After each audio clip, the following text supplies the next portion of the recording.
Selamat datang kembali di pembahasan mendalam kita. Kali ini kita mau ngali topik yang relevan banget nih buat kita semua. Menjaga kesehatan otak jangka panjang. Sumber utama kita kali ini bab 11 dari buku Brain Power karya Catherine DeLange. Betul, buku yang menarik.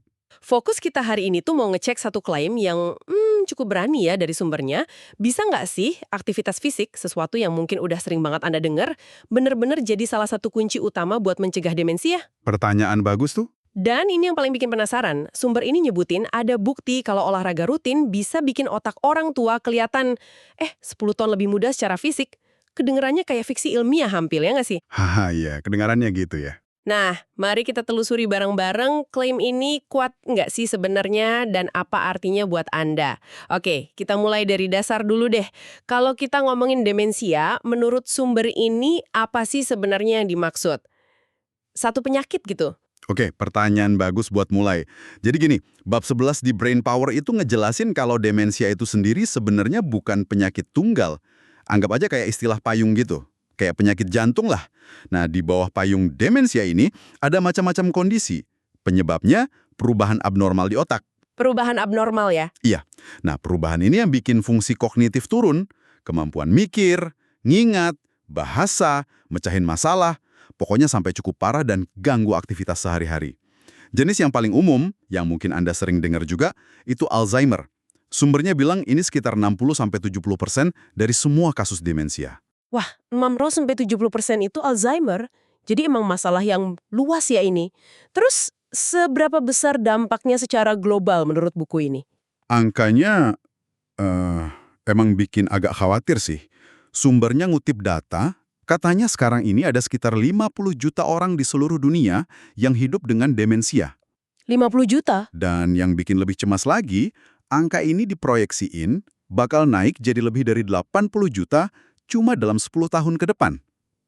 Ini kan beban berat banget ya buat penderitanya, keluarganya, juga buat sistem kesehatan kita. Itu angka yang gede banget. Terus penyebab pastinya gimana? Kayak penumpukan protein aneh di otak yang sering disebut buat Alzheimer itu udah jelas banget belum sih? Nah, sumber ini jujur bilang kalau penyebab pasti, misalnya ya, itu penumpukan protein beta amyloid sama tau bisa dibayangin kayak plak lengket sama serat kusut gitu di otak yang ganggu sel saraf pas Alzheimer. Mekanisme persisnya itu masih terus diteliti. Belum ada jawaban final gitu. Masih misteri ya sebagian. Tapi, nah disinilah kabar baiknya. Ada penelitian gede kayak studi yang dikutip dari jurnal medis Lancet tahun 2020, itu udah nemuin 12 faktor risiko yang bisa diubah, bisa dimodifikasi. Oh, bisa diubah. Maksudnya gimana tuh? Artinya, ini hal-hal dalam gaya hidup kita, lingkungan kita, yang bisa kita pengaruhi. Dan yang keren, 12 faktor ini kalau digabung, diperkirain nyumbang sekitar 40% kasus demensia di seluruh dunia. 40% itu gede oh. Artinya hampir setengah kasus mungkin bisa dicegah atau paling nggak ditunda gitu ya. Persis. Terus posisi olahraga di mana nih di antara faktor-faktor itu? Nah itu dia, potensi pencegahan 40% itu kan lumayan banget ya. Dan iya, olahraga disebut secara jelas sebagai salah satu dari 12 faktor resiko kunci yang bisa diubah. Jadi, aktivitas fisik ini ada di garis depan buat strategi pencegahan potensial. Wah, ini sih ngasih harapan banget ya. Tapi saya perhatiin buku ini juga fair ya. Mengakui kalau gaya hidup sehat kayak olahraga itu bukan jaminan mutlak gitu kan. Benar banget. Dan ini poin penting. Sumbernya nekenin kalau faktor genetik, warisan biologis kita, sama faktor lain yang mungkin kita belum tahu, itu juga ada perannya. Pasti akan ada kasus orang kena demensia meskipun gaya hidupnya udah sehat banget. Jadi, ya kebutuhan buat cari pengobatan dan penyembuhan yang efektif itu tetap penting banget. Iya sih, nggak bisa jamin 100%. Tapi balik lagi ke angka 40% tadi. Fokus ke bagian yang mungkin bisa dicegah ini tetap krusial banget. Sumbernya bahkan bilang kalau kita bisa nunda munculnya gejala demensia misalnya 5 tahun aja, itu bisa ngurangin jumlah kasus baru sampai sepertiga. Sepertiga? Wow. Iya, dampaknya buat populasi bisa gede banget. Oke, menarik. Sekarang kita balik ke klaim yang paling heboh tadi. Bukti olahraga bisa bikin otak kelihatan 10 tahun lebih muda. Ini benaran ada studinya? Ada, ini bukan ngarang. Sumbernya ngacu ke studi spesifik dari University of Miami. Mereka tuh ngamatin sekitar, 876 orang, rata-rata umurnya 71 tahun, penelitinya ngelacak kebiasaan olahraga mereka, terus dites memorinya, sama di-scan otaknya pakai MRI. Oke, terus hasilnya? Hasilnya lumayan bikin kaget.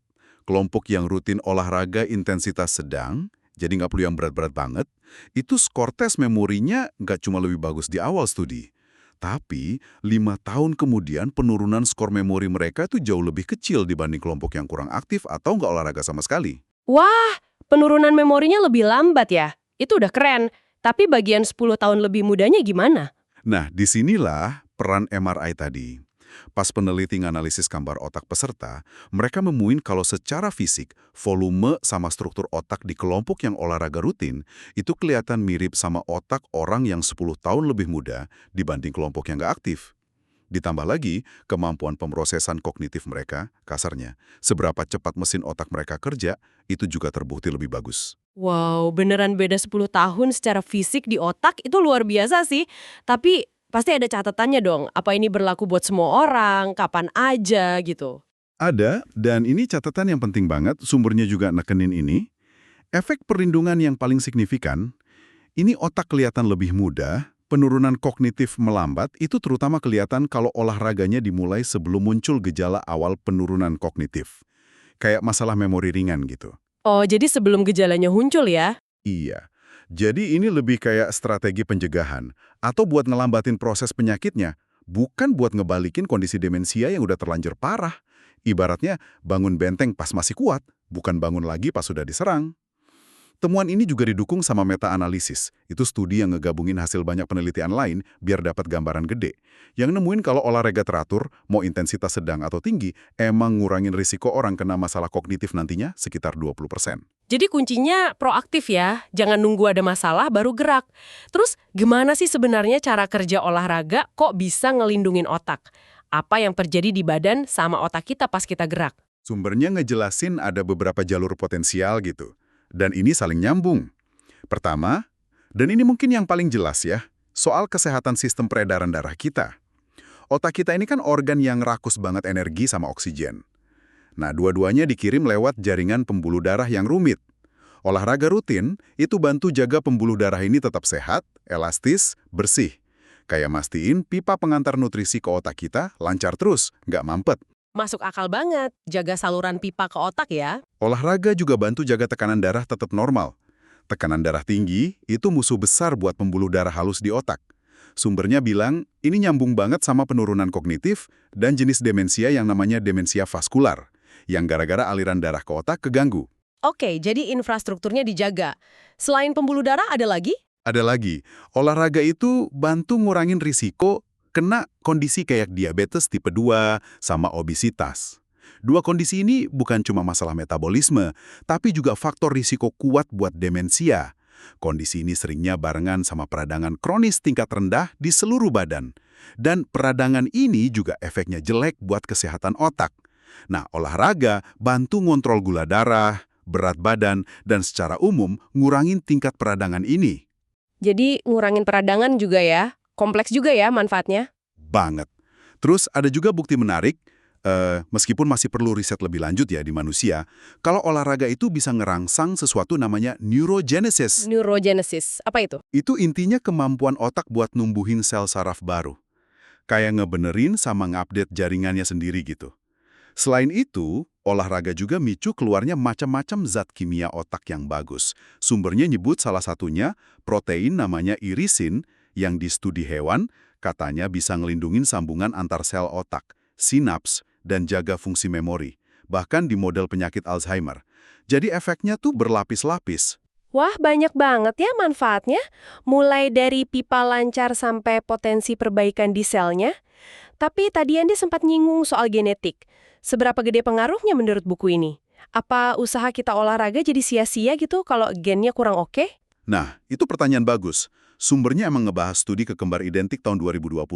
Studi ini menunjukin kalau faktor genetik kayaknya emang bisa ngaruh ke seberapa besar manfaat olahraga buat fungsi kognitif kita pas makin tua. Artinya, punya gen bagus mungkin ngasih keuntungan awal dikit. Oh gitu. Tapi, pesan pentingnya gini, gen bagus aja nggak cukup. Anda tetap perlu ngelakuin pilihan gaya hidup sehat, termasuk olahraga sama diet yang benar, buat benar-benar dapat manfaatnya. Sebaliknya, buat yang mungkin genetiknya kurang beruntung, olahraga mungkin ngasih efek perlindungan yang sedikit lebih kecil, tapi tetap ngasih manfaat. Jadi kesimpulan umumnya, lepas dari warisan genetik Anda, olahraga itu hampir selalu pilihan yang bagus banget buat kesehatan otak. Gen itu bukan takdir mutlak lah di sini. Ah, syukurlah. Jadi hampir semua orang bisa dapat manfaatnya ya. Nah, sekarang pertanyaan praktisnya nih. Jenis olahraga apa dan seberapa banyak sih yang direkomendasiin sumber ini biar kita dapat manfaat perlindungan otak ini? Apa kudu lari maraton gitu? Haha, untungnya nggak se-ekstrim itu. Sumber ini ngacunya ke panduan umum dari WHO, Organisasi Kesehatan Dunia, sebagai patokan awal yang oke. Rekomendasinya itu minimal 150 menit aktivitas aerobik intensitas sedang per minggu. 150 menit sedang per minggu. Atau, kalau Anda milih intensitas yang lebih tinggi, cukup 75 menit aja per minggu. Oke, 150 menit intensitas sedang. Itu kan sekitar 30 menit sehari, 5 kali seminggu ya. Contoh aktivitas intensitas sedang tuh apa aja? Contohnya banyak kok dan gampang dilakuin. Jalan cepat, ya cukup cepat sampai napas agak ngos-ngosan tapi masih bisa ngomong. Terus berenang santai, sepedaan di jalan datar, atau bahkan berkebun yang lumayan aktif kayak nyangkul atau motong rumput. Intinya, aktivitas yang bikin jantung deg-degan lebih cepat dan napas agak lebih berat dari biasanya. Oke, aerobik ya. Ada lagi? Selain aerobik, WHO juga nyaranin aktivitas penguatan otot minimal 2 kali seminggu. Ini bisa latihan beban ringan, push-up, sit-up, atau gerakan lain yang latih otot-otot utama. Gali di kebun juga bisa masuk hitungan ini sih. Penguatan otot juga penting ya. Iya, yang ditekankan di sumber itu, bahkan olahraga intensitas sedang aja udah ngasih manfaat signifikan buat otak. Jadi, jangan ngerasa takut sama target yang ketinggian. Kuncinya, nemuin aktivitas yang Anda suka dan bisa dilakuin terus-terusan, konsisten. Jenis aerobik kayaknya penting banget, karena efek langsungnya buat ningkatin aliran darah sama oksigen ke otak. Terus soal intensitas gimana? Lebih keras berarti lebih bagus gitu. Misalnya lari dibanding jalan cepat. Ada beberapa petunjuk ke arah sana sih. Sumbernya nyebut satu studi menarik ke wanita Swedia. Mereka yang tingkat kebugaran fisiknya paling tinggi pas usia parubaya, ternyata risiko kena demensianya 88% lebih rendah dibanding kelompok wanita yang kebugarannya paling rendah. 88%. Gede banget bedanya. Iya, nggak cuma itu. Munculnya demensia di kelompok yang paling bugar itu juga rata-rata ketunda sampai 9,5 tahun. Ini nunjukin kalau tingkat kebugaran yang lebih tinggi mungkin ngasih perlindungan ekstra. Tapi ya itu tadi, pesan utamanya tetap sama. Dan ini bikin semangat. Jangan biarin target intensitas tinggi jadi penghalang buat mulai. Bergerak itu lebih baik daripada nggak sama sekali. Bahkan mecah aktivitas jadi sesi-sesi pendek, misal 10 menit beberapa kali sehari. Itu tetap ada manfaatnya, kalau total seminggunya nyampe rekomendasi. Konsistensi itu kuncinya. Mulai aja sekecil apapun. Jadi kesimpulannya jelas banget ya dari obrolan kita soal bab 11 Brain Power ini. Gerak aktif itu bukan cuma soal fisik atau berat badan sekarang aja. Tapi ini investasi jangka panjang yang krusial banget buat vitalitas otak kita di masa depan. Ini salah satu cara paling ampuh yang kita punya buat bangun pertahanan lawan demensia. Tepat sekali. Pesannya kuat banget dan bikin kita ngerasa bisa ngelakuin sesuatu ya.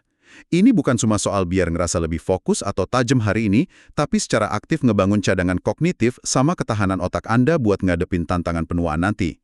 Kayak yang ditekankan sumbernya, ini salah satu dari 10 hal terbaik yang bisa Anda lakuin buat ngurangin risiko demensia sekarang. Barengan sama langkah penting lain kayak nggak ngerokok, jaga tekanan darah, sama tetap aktif secara sosial dan mental. Jadi apa artinya semua ini buat Anda yang dengerin? Kayaknya pesan dari sumber ini konsisten banget ya. Mulai gerak sekarang nggak peduli umur berapa. Aktivitas fisik bahkan yang intensitasnya sedang tapi dilakuin rutin itu alat yang luar biasa kuat buat jaga kesehatan otak. Bener banget. Ini bukan cuma soal potensi cegah demensia, tapi juga soal ningkatin fungsi kognitif Anda secara keseluruhan sepanjang hidup. Ini investasi buat kualitas hidup Anda, hari ini dan nanti. Nah, sebagai penutup nih, mari kita bawa pulang satu pikiran buat direnungin. Sumber ini kan nunjukin kalau efek perlindungan olahraga terhadap demensia itu paling kuat kalau kita mulainya jauh sebelum gejala penurunan kognitif muncul. Ini jadi pertanyaan penting buat kita semua ya, sebagai individu dan masyarakat, gimana caranya kita bisa lebih baik lagi nanemin kebiasaan gerak aktif ini jadi bagian hidup kita sehari-hari sejak usia dini. Bukan cuma reaksi pas ada masalah kesehatan, tapi jadi fondasi gaya hidup sehat buat otak sepanjang hidup kita. Gimana menurut Anda? Pertanyaan mendasar banget itu dan penting buat kita pikirin bareng-bareng. Terima kasih sudah menyimak pembahasan mendalam kita kali ini. Sampai jumpa di pembahasan berikutnya.